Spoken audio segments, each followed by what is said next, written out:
नमस्कार प्रिय विद्यार्थियों, आदर्श डिजिटल ऑनलाइन क्लास में आपका अभिनंदन, आपका स्वागत। तो आज मैं फर्स्ट सेकंड किताब हमने कंप्लीट कर लिए हैं और आप विशेष ध्यान दें। फर्स्ट किताब मैं शुरू करने जा रहा हूं जिसका नाम है प्रमुख अवधारणाएं।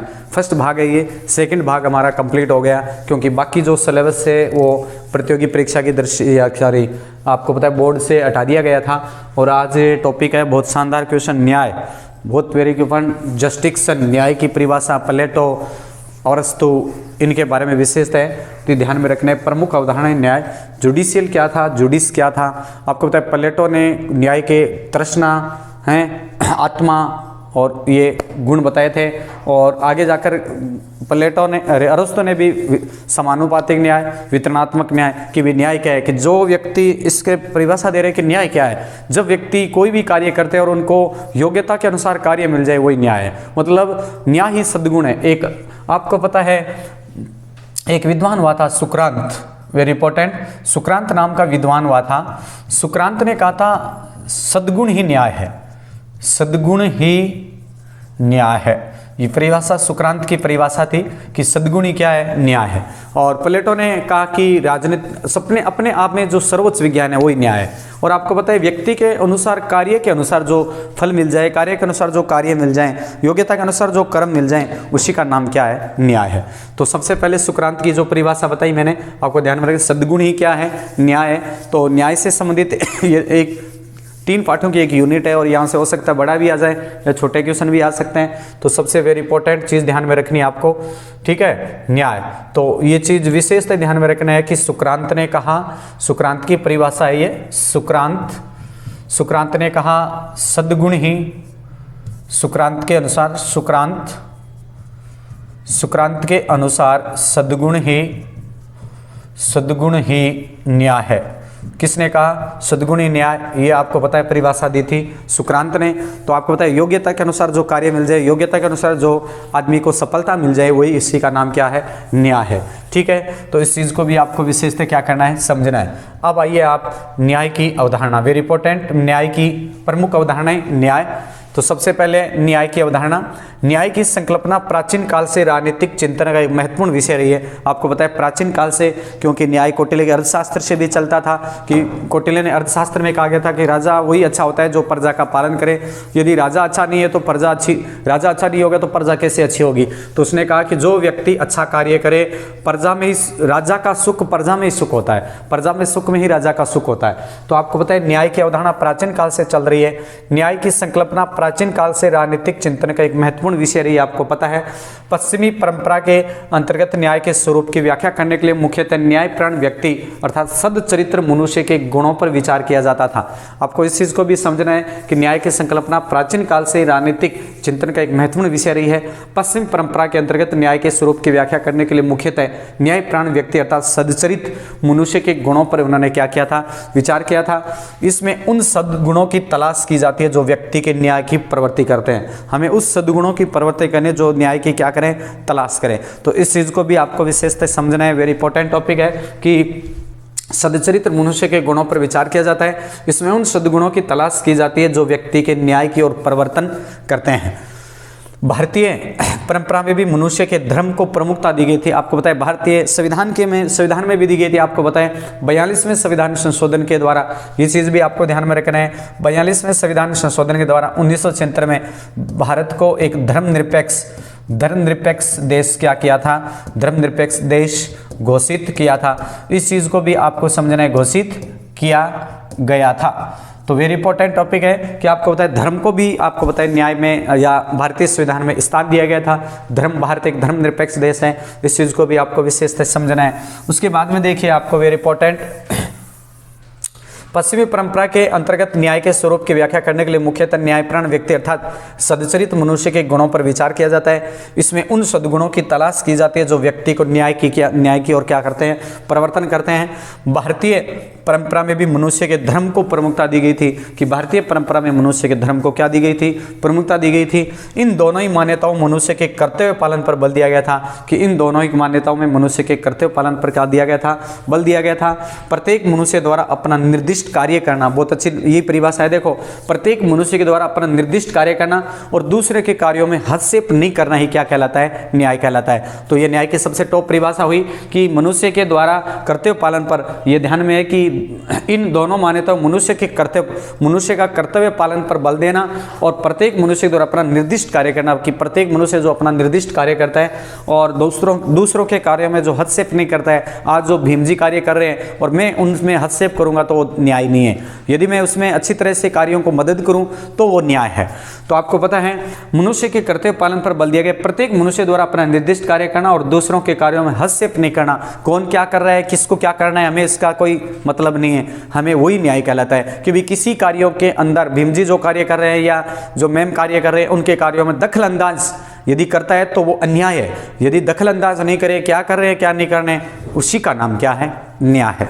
तो आपको पता है मनुष्य के कर्तव्य पालन पर बल दिया गया था। प्रत्येक मनुष्य द्वारा अपना निर्दिष्ट कार्य करना, दूसरों के कार्यों में हस्तक्षेप न करना, क्या कहलाता है, न्याय। यद्यपि आधुनिक चिंतन में न्याय की परिभाषा में परिवर्तन आया। आज के युग में न्याय की परिभाषा में क्या है, परिवर्तन आया। तो इस चीज को भी आपको विशेषतः क्या समझना है, परिभाषा समझना है कि आज के आधुनिक चिंतन में न्याय की परिभाषा में क्या है, परिवर्तन। न्याय प्रत्यय की व्याख्या अलग अलग विचारकों ने अपने अपने अलग अलग ढंग से करने का इसका क्या किया, प्रयत्न किया कि अलग अलग विचार के इसको अलग अलग तरीकों से इसे ढकने का क्या किया, कार्य किया। तो इस चीज को भी आपको विशेषतः समझना है कि न्याय प्रत्यय की व्याख्या अलग अलग विचारकों ने अपने अपने ढंग से करने का इसमें क्या किया, प्रयत्न किया। पाश्चात्य राजनीतिक चिंतन में न्याय के अर्थ को स्पष्ट करने का, ये चीज भी ध्यान में रखना है कि पाश्चात्य जो राजनीतिक चिंतन है उसमें न्याय को अर्थ स्पष्ट करने का सर्वप्रथम प्रयास यूनानी दार्शनिक और राजनीतिक विचारक प्लेटो ने किया था। इस चीज को भी आपको समझना है। प्लेटो बहुत प्राचीन विचारक थे। प्लेटो ने एक पुस्तक लिखी थी जिसका नाम बता दूं मैं, प्लेटो की प्रसिद्ध पुस्तक जिसका नाम था रिपब्लिक थी, जिसका मूल विषय था, आपको पता है मूल विषय था न्याय। क्या था, न्याय। एक लॉज भी इन्होंने लिखी थी, LA लॉज भी इसकी प्रसिद्ध पुस्तक थी। किसकी, प्लेटो की। इस चीज को भी आपको विशेषता क्या रखना है। कई बार पूछ लेते हैं द रिपब्लिक किसकी पुस्तक है, तो द रिपब्लिक प्लेटो की पुस्तक है जो न्याय के ऊपर लिखी गई थी विशेषता। तो इस चीज को भी आपको विशेषता समझना है कि प्लेटो की प्रसिद्ध पुस्तक रिपब्लिक जो मूल विषय था न्याय, और लॉज भी पुस्तक थी, किसकी थी, प्लेटो की। तो इस चीज को भी आपको विशेषता क्या करना है, समझना है, ठीक है। उसके बाद में देखिए बहुत शानदार टॉपिक है। तो पाश्चात्य न्याय प्रत्यय की व्याख्या अलग अलग विचारकों ने अपने ढंग से अलग अलग करने का प्रयत्न किया। पाश्चात्य राजनीतिक चिंतन में न्याय के अर्थ को स्पष्ट करने का जो सर्वप्रथम प्रयास यूनानी दार्शनिक और राजनीतिक विचारक प्लेटो ने किया। प्लेटो ने अपने दर्शन में, इस चीज को भी समझना है कि प्लेटो ने अपने दर्शन में न्याय प्रत्यय को मनुष्य को आत्मीय गुण माना था। आपको पता है प्लेटो ने अपने न्याय में प्रत्यय को मनुष्य का आत्मीय गुण, मतलब मनुष्य के आत्मा का मुख्य गुण माना था, इस गुण को विशेषता माना था। तो आपको पता है राजनीतिक विचारक प्लेटो ने अपने दर्शन में न्याय प्रत्यय को मनुष्य का आत्मीय गुण माना। उनके अनुसार यह सद्गुण है, जिसमें प्रेरित होकर मनुष्य की सबकी भलाई में अपना भला ढूंढता है। देखो कितनी अच्छी परिभाषा दी है कि प्लेटो ने अपने दर्शन में कहा न्याय प्रत्यय को मनुष्य का आत्मीय गुण माना। उनके अनुसार यह वह सद्गुण है, मतलब इस न्याय के बारे में बता रहे हैं कि इसके अनुसार ये सद्गुण है जिसमें प्रेरित होकर मनुष्य सबकी भलाई में अपना भला ढूंढता है। प्लेटो से लेकर अब तक सभी चिंतकों ने न्याय को महत्वपूर्ण राजनीतिक और नैतिक प्रत्यय माना। कि प्लेटो के से लेकर अब तक के जो भी राजनीतिक चिंतक आए हैं, कौटिल्य आए हैं, अरस्तु आए, इन चिंतकों ने न्याय को महत्वपूर्ण राजनीतिक और नैतिक प्रत्यय माना। एक तरफ न्याय व्यक्ति का निजी चारित्रिक सद्गुण भी माना जाता है। यह भी अच्छी बात है कि एक तरफ न्याय व्यक्ति का निजी चारित्रिक सद्गुण है, वहीं दूसरी तरफ न्याय राजनीतिक समाज का एक वांछनीय गुण भी माना जाता है। एक दूसरी तरफ ये न्याय राजनीतिक समाज का क्या है, वांछनीय गुण माना गया है। न्याय नैतिक और सामाजिक और राजनीतिक निर्णय को क्या करता है, प्रभावित करता है। तो आपको पता है न्याय नैतिक, सामाजिक और राजनीतिक निर्णय को क्या करता है, प्रभावित करता है, करने वाला तत्व है। तो हम इस चीज को समझना है कि न्याय राजनीतिक समाज का वांछनीय गुण माना गया है, न्याय नैतिक, सामाजिक और राजनीतिक निर्णय को प्रभावित करने वाला तत्व है। यह भी चीज आपको समझना है कि न्याय राजनीतिक, नैतिक, सामाजिक और राजनीतिक निर्णय को प्रभावित करने वाला प्रमुख क्या माना जाता है, तत्व माना जाता है। मध्यकालीन ईसाई विचारकों ने, ऑगस्टन ने, एक्विनोस ने न्याय के अपने ढंग से व्याख्या की थी। ये भी पूछ सकते हैं कि ऑगस्टिन और एक्विनोस से संबंध किससे संबंध है, तो आपको ध्यान में रखना है न्याय से संबंधित है। तो मध्यकालीन ईसाई विचारकों ने, ऑगस्टन, एक्विनोस ने न्याय के अपने ढंग से व्याख्या की।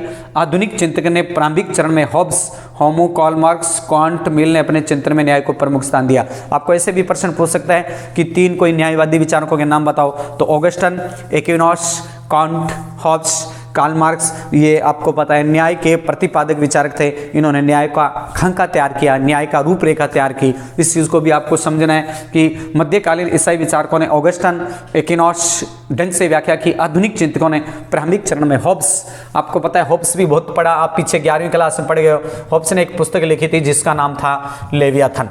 क्या था, लेवियाथन। इस पुस्तक को आपको पता है हॉब्स ने कहा था, आपको पता है प्रकृति की ओर लौट जाओ, खाओ पियो ऐश करो, ये हॉब्स का विचारक था। तो ये चीज भी आपको ध्यान में रखना है। मध्यकालीन जो विचारक पैदा हुए, इस चीज को भी आपको विशेषता है। हॉब्स की पुस्तक थी लेवियाथन, ये एक प्राकृतिकवादी थे, ये भी एक न्यायवादी। तो आपको ये प्रश्न पूछा जा सकता है कि न्यायवादी विचारकों के 2 नाम बताओ, तो आपको पता है न्यायवादी ऑगस्टन हो जाएगा, एक्विनोस हो जाएगा, हॉब्स हो जाएगा, कार्ल मार्क्स हो जाएगा, कांट हो जाएगा, मिल। ये सारे इन्होंने अपने जो मतलब बड़े चिंतक थे, राजनीतिक चिंतन, इन्होंने अपने जो व्यवस्था थी उसमें अपने न्याय को बहुत प्रमुख स्थान दिया। समकालीन विचारकों में जॉन रॉल्स ने न्याय को नवीन स्वरूप प्रदान किया। और समकालीन विचारकों की यदि मैं बात करूं, जॉन रॉल्स ने, आपको पता है अज्ञानता का आवरण, आगे आएगा अज्ञानता का आवरण इन्होंने सिद्धांत दिया था। बहुत शानदार क्वेश्चन है, अज्ञानता के आवरण का इन्होंने सिद्धांत दिया। जॉन रॉल्स बहुत बड़े समकालीन विचारक है जिन्होंने अज्ञानता के आवरण को उन्होंने स्वरूप में क्या किया था, प्रस्तुत किया था। उसके बाद में देखिए बहुत शानदार टॉपिक है, ध्यान में रखने, न्याय तो अपने निर्दिष्ट कार्यों में किन्हीं के जो अन्य व्यक्ति के कार्य में, उन कार्यों में कोई हस्तक्षेप न करे, वही क्या है, न्याय है। और प्लेटो ने आत्मिक गुण को न्याय माना। और आपको ध्यान में रखना है कि न्याय वो होते हैं जैसे Hobbes, Kant, Augustine, Aquinas, JS Mill, John Rawls, ये आपको पता है राजनीतिक चिंतन जिन्होंने न्याय का खाका तैयार किया, जिन्होंने न्याय का स्वरूप प्रस्तुत किया। अब है प्लेटो का न्याय संबंधी विचार। यहां से भी प्रश्न पूछा जा सकता है, आपको ध्यान में रखना है, परीक्षा की दृष्टि से बहुत ही महत्वपूर्ण दृष्टि प्रश्न है। प्लेटो का न्याय संबंधी विचार, इस चीज को समझना है आपको। तो प्लेटो का न्याय से तात्पर्य प्रत्येक व्यक्ति द्वारा अपना निर्दिष्ट कार्य करना। देखो दूसरों के कार्यों में हस्तक्षेप नहीं करना, क्या है, न्याय। प्लेटो ने बात कह ही दी जाहिर कि प्लेटो का न्याय संबंधी विचार क्या है। प्लेटो कह रहा है कि न्याय का तात्पर्य प्रत्येक व्यक्ति के द्वारा अपना निर्दिष्ट कार्य करना। मेरे अनुसार जो कार्य हो रहा है और मैं दूसरों के कार्य में क्या नहीं करूं, हस्तक्षेप नहीं करूं, वही क्या है, न्याय है। तो आपको तो प्लेटो का बहुत अच्छी परिभाषा है, भाई पूछ सकता है प्लेटो के न्याय संबंधी विचार बताइए, यहां से प्रश्न 4 नंबर का आ सकता है। तो प्लेटो का न्याय से तात्पर्य कि प्रत्येक व्यक्ति के द्वारा अपना निर्दिष्ट कार्य करना और दूसरों के कार्यों में क्या नहीं करना, हस्तक्षेप नहीं करना, क्या कहलाता है, न्याय कहलाता है। तो ये न्याय की प्लेटो के अनुसार क्या हुई परिभाषा। तो प्लेटो का न्याय से तात्पर्य प्रत्येक व्यक्ति द्वारा अपना निर्दिष्ट कार्य करना और दूसरों के कार्यों में हस्तक्षेप नहीं करना। प्लेटो ने न्याय को एक मौलिक सद्गुण माना। प्लेटो ने एक न्याय को क्या माना, अपना मौलिक सद्गुण माना। इस चीज को भी आपको विशेषता क्या करना है, समझना है। तो प्लेटो ने क्या माना, अपना एक मौलिक सद्गुण माना। इस चीज को भी आपको विशेषता क्या करना है, समझना है। तो प्लेटो का न्याय संबंधी विचार, प्लेटो का न्याय से तात्पर्य प्रत्येक व्यक्ति द्वारा अपना निर्दिष्ट कार्य करना, दूसरों के कार्यों में हस्तक्षेप नहीं करना। प्लेटो ने न्याय को एक मौलिक सद्गुण मानते हुए कहा कि हम सभी अपेक्षित हितों को साधने में क्या है, सहायक बने। कि अपेक्षित, हम सभी जो अपेक्षित हित है उन हितों के साधने में क्या है, सहायक है। तो ये चीज भी ध्यान में रखना है कि प्लेटो का न्याय संबंधी विचार। तो प्लेटो का न्याय से तात्पर्य कि प्रत्येक व्यक्ति के द्वारा अपना निर्दिष्ट कार्य करना और दूसरों के कार्यों में हस्तक्षेप नहीं करना, यह क्या कहलाता है, न्याय कहलाता है। फिर है प्लेटो के न्याय को एक मौलिक सद्गुण मानते हुए कहा कि हम सभी अपेक्षित हितों को साधने में क्या बने हुए हैं, सहायक बने हुए हैं। प्लेटो ने अपनी पुस्तक रिपब्लिक, मैंने आपको पहले ही बता दिया, रिपब्लिक प्लेटो की एक बहुत प्रसिद्ध पुस्तक थी और रिपब्लिक में न्याय को उन्होंने प्रकाशित किया, न्याय को उन्होंने ढांचे को ढाला। तो ये चीज भी वेरी इंपॉर्टेंट है कि प्लेटो ने अपनी पुस्तक रिपब्लिक में न्याय के समझाने के लिए दो पुस्तक 3-4 में काफी रोचक विश्लेषण करता है। वह सबसे पहले सामाजिक और राजनीतिक न्याय की धारणा को व्यक्तिगत न्याय से पृथक करने की चेष्टा करता है। तो ये चीज भी समझना है कि प्लेटो एकमात्र ऐसे थे समाज मतलब राजनीतिक चिंतन थे, वो सबसे पहले सामाजिक और राजनीतिक न्याय की धारणा को व्यक्तिगत न्याय से पृथक करने की क्या करता है, चेष्टा करता है। तो वेरी इंपॉर्टेंट, वह सबसे पहले सामाजिक और राजनीतिक न्याय की धारणा को व्यक्तिगत न्याय से पृथक करने की क्या करता है, चेष्टा करता है। मतलब व्यक्तिगत न्याय है और सामाजिक न्याय और राजनीतिक न्याय से क्या है, अलग है। तो आपको समझना है सबसे पहले सामाजिक राजनीतिक न्याय की धारणा को व्यक्तिगत न्याय से क्या रखना चाहता है, पृथक करने की चेष्टा करता है। यह भी बहुत अच्छा क्वेश्चन है, कौन, प्लेटो। उसके बाद में देखिए इबिस्टिन ने लिखा है, बहुत शानदार क्वेश्चन है। इबिस्टिन ने लिखा है कि न्याय के विचार में प्लेटो के राजनीतिक दर्शन में सभी तत्व निश्चित है। कितनी अच्छी परिभाषा दी है। इबिस्टिन ने लिखा है कि न्याय के विचार विमर्श में प्लेटो के राजनीतिक दर्शन के सभी तत्व इसमें क्या है, सारित है या निहित है। इस चीज को भी आपको समझना है। तो इबिस्टिन ने लिखा कि न्याय के विचार विमर्श में प्लेटो के राजनीतिक दर्शन के सभी तत्व इसमें क्या है, निहित है। तो इबिस्टिन का बहुत बढ़िया कोटेशन है, प्रश्न पूछा भी जा सकता है कि न्याय के विचार विमर्श में प्लेटो के राजनीतिक दर्शन के सभी तत्व निहित है, किसके शब्द है। तो आपको पता है इबिस्टिन ने कहा कि न्याय के विचार विमर्श में प्लेटो के राजनीतिक दर्शन सभी तत्व निहित है। उसके बाद में देखो प्लेटो न्याय के दो रूप मानता है, एक व्यक्तिगत न्याय, एक सामाजिक न्याय। तो आपको ये भी प्रश्न पूछा जा सकता है प्लेटो के न्याय के अंग बताओ, तो एक सामाजिक न्याय, एक व्यक्तिगत न्याय। तो प्लेटो के न्याय के कितने प्रकार हैं, एक व्यक्तिगत न्याय और एक सामाजिक न्याय। तो प्लेटो न्याय के दो रूप मानता है, बहुत अच्छा क्वेश्चन है। प्लेटो न्याय के दो रूप मानता है जिनमें एक व्यक्तिगत न्याय, दूसरा सामाजिक न्याय या राज्य से संबंधित न्याय, या ये कह सकते हैं राज्य से संबंधित। तो वेरी इंपॉर्टेंट क्वेश्चन है कि प्लेटो न्याय के दो रूप मानता है जिनमें एक व्यक्तिगत न्याय, दूसरा सामाजिक न्याय या राज्य से संबंधित न्याय, या राज्य से संबंधित न्याय हो सकता है। तो इस चीज को भी आपको विशेषतः क्या करना है, समझना है। तो प्लेटो न्याय के कितने रूप मानता है, दो, एक व्यक्तिगत, दूसरा सामाजिक। तो आपको 1 नंबर का क्वेश्चन यहीं से भी पूछा जा सकता है कि प्लेटो के अनुसार न्याय के रूप बताओ। तो प्लेटो के अनुसार दो रूप है, एक व्यक्तिगत न्याय, एक सामाजिक। तो प्लेटो के न्याय के दो रूप, एक व्यक्तिगत न्याय और दूसरा सामाजिक न्याय। तो राज्य से संबंधित न्याय, प्लेटो की मान्यता है कि मानवीय आत्मा में 3 तत्व माने जाते हैं। देखो प्लेटो अच्छी भी बात कह रहा है कि मानवीय आत्मा में 3 गुण माने जाते हैं, बुद्धि, शौर्य और तृष्णा। यह भी ध्यान में रखना है कि प्लेटो ने न्याय के दो रूप माने, एक तो कौन सा, व्यक्तिगत न्याय, दूसरा कौन सा, सामाजिक न्याय। फिर प्लेटो की मान्यता कि मानवीय आत्मा में कितने गुण पाए जाते हैं, मानवीय आत्मा में 3 तत्व पाए जाते हैं, एक है बुद्धि, एक है शौर्य, एक है तृष्णा। ये मतलब प्लेटो के अनुसार मानवीय आत्मा में 3 गुण माने गए। तो आपको यह भी ध्यान में रखना है कि प्लेटो न्याय के दो रूप मानता है जिनमें एक व्यक्तिगत न्याय, दूसरा सामाजिक, राज्य से संबंधित न्याय। प्लेटो की मान्यता है कि मानवीय आत्मा में कितने तत्व हैं, 3, बुद्धि, शौर्य, तृष्णा। ध्यान में रखना है। अब आपसे ऐसे भी प्रश्न पूछ सकता है प्लेटो के अनुसार न्याय कितने हैं। तो प्लेटो के अनुसार न्याय है, एक व्यक्तिगत न्याय, एक सामाजिक न्याय। फिर आपसे पूछे कि मानवीय आत्मा में 3 तत्व पाए जाते हैं प्लेटो के अनुसार, कौन कौन से, बुद्धि, शौर्य, तृष्णा। बुद्धि, शौर्य और तृष्णा, इन तीनों तत्वों की मात्रा के अनुसार ही वे राज्य और समाज में 3 वर्ग स्थापित करता है कि इन तीनों तत्वों की मात्रा के अनुसार, मतलब बुद्धि, शौर्य और तृष्णा के आधार पर, तो इन तीनों तत्वों की मात्रा के अनुसार ही वे राज्य और समाज में 3 वर्ग स्थापित करता है। पहला शासक वर्ग, पहला कौन सा वर्ग कर रहा है, शासक वर्ग, जिसमें बुद्धि का अंश सर्वाधिक पाया जाता है। जो शासक होते हैं उसमें बुद्धि का वर्ग ज्यादा पाया जाता है। तो यह कह रहा है कि पहला शासक वर्ग जिसमें बुद्धि का अंश सर्वाधिक पाया जाता है। दूसरा सैनिक वर्ग, जो रक्षक वर्ग, जिसमें शौर्य और साहस तत्व का अपेक्षाकृत अधिक मात्रा पाई जाती है। आपको पता है जो सैनिक होते हैं उसमें साहस होते हैं, उनमें शौर्य होता है, उनमें अधिक मात्रा पाई जाती है। तो सबसे पहला आपको ध्यान में रखना है, पहला उन्होंने शासक वर्ग बताया जिसमें बुद्धि का अंश सर्वाधिक पाया जाता है। दूसरा जो सैनिक वर्ग है उसमें रक्षक वर्ग कहते हैं, या शौर्य और साहस तत्व पाया जाता है, अपेक्षा मात्रा पाई जाती है। तीसरा है उत्पादक सहायक वर्ग, जिसमें इंद्रिय, तृष्णा, इच्छा तत्व की क्या पाई जाती है, अधिकता। तीसरा जो उत्पादक प्रोडक्ट जिसको बोलते हैं उत्पादक, तो उत्पादक सहायक वर्ग, जिसको सहायक वर्ग के नाम से भी जाना जाता है, जिसमें इंद्रिय, तृष्णा और इच्छा तत्व की अधिकता पाई जाती है।